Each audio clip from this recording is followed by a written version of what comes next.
I'm Cheryl O'Malley, and I am president of the Dwight Derby House, and so I run an artist group that paints. Sometimes we do it Thursday, sometimes we do it Tuesday. It depends on the group. When we get the group together, we decide on what day makes the most sense, and then we go forward with it. And we sometimes do them in the spring, summer, fall. It's kind of open to everybody's schedule and what works.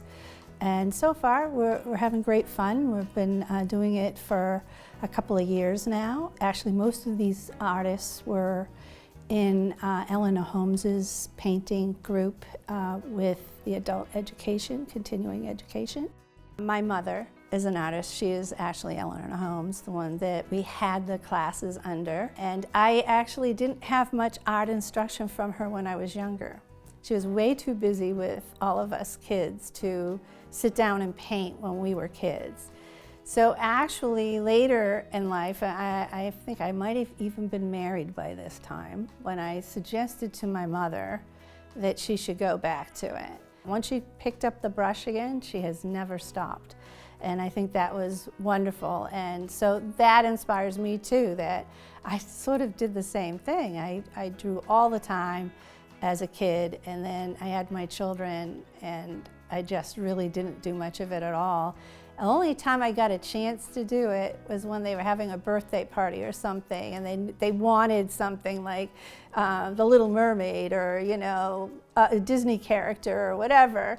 So it's interesting that my mom and I come together later to do the art together. It was actually one of her artists that came to me and actually asked me to come, because I used to visit them every once in a while, and I'd give them my thoughts. And so I was friendly with them anyways. And so they just said, you should just come. And so she encouraged me to come back to painting. Sadly, she has now moved to Maine. I miss her very much. But it was nice of her to start that for me, to get the thought going that, yeah, I really should go back to it. And so I have. Sometimes she comes as a guest artist and paints with us. We share tips and different ways of doing things. Everybody has different ways, and sometimes they work for somebody else and sometimes they don't. We all help each other. So that's why this group works now, because you don't actually have to have an instructor if everyone is already to a certain level of painting, that they can just jump in and then just say when they have a problem, like they're struggling with color, or why isn't this mixing right? Other artists in the room can jump in and say, oh, I've had that problem before, let me help you. Flesh tone is a huge problem. Even that you can actually buy a tube of flesh tone, but it's not flesh tone, because flesh tone has all different tones. And so if you just use that, it would be this flat look. It would look like a doughboy, no color, no anything. So yes, you have to learn different techniques, and you do learn it a lot from other artists. If they'd like to get involved in our classes, they can email me. Let me know that you're interested, and when we run a class, I will contact you and let you know, the time and the date and all of that. We're always happy to have more people.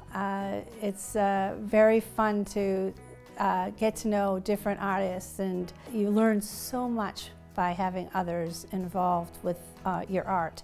We originally started showing the paintings at the Dwight Derby House, but we had to put up like walls and temporary walls and stuff, and it became overwhelming to actually display them there. And I had come to an artist exhibit here and asked Brett, like, how does this work? And can anybody do it or whatever? And he said, oh, we're really looking for somebody to just organize that for us. And I said, well, I think I could do that. I have some artists and I have the Avenue for Art, so you want to try it out? And he says, yeah, why not? Let's do it. He was very open and easy to work with, and I was grateful for that, because I had never actually done this type of task. It was really good to have somebody that wasn't, just, okay, do what you think, and I could talk to him about anything. Anytime I had a different idea, you could go there and he would just be like, yeah, that looks good to me, let's try that, So It always just made me more comfortable with doing something I had never done before. And I think it's been pretty successful. We've had a fair amount of receptions, and now it's kind of got out there that people know that this happens, and they sort of look forward to coming every once in a while to see some new paintings. A lot of people that are in art aren't necessarily ready to sell their art, and sometimes don't even think their art is good enough to be sold. And so this made it so that it was a whole new avenue for artists to be able to display their art without the worry that they were going to have to sell, no pressure to sell. And I think that's a very important avenue. So that's where I think we went with this, was that we wanted to make sure that all artists in Medfield had an avenue for their art.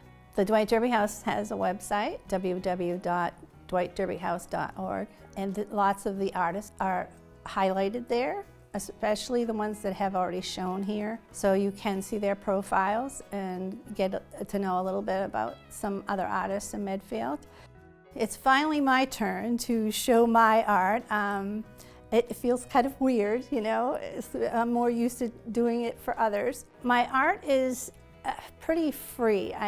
I'm not so traditional as others. It definitely has a traditional style to it, but a lot of my art has a more modern twist to it. I think what I'm doing is trying to evolve with what art is today. I tend to pick subjects that I feel positive or strongly about, so that I hope that comes out in the painting. I try not to compare. I think that takes away from your feeling when you're in front of the canvas, to put pressures on yourself that it has to be this way or that way. You need to go with what you feel is supposed to get on that canvas. I do all types of mediums. I do oil, I do watercolor, pastels, jewelry, metalsmithing. I actually made this ring. Actually, the jewelry I am wearing today I made, so I make jewelry too.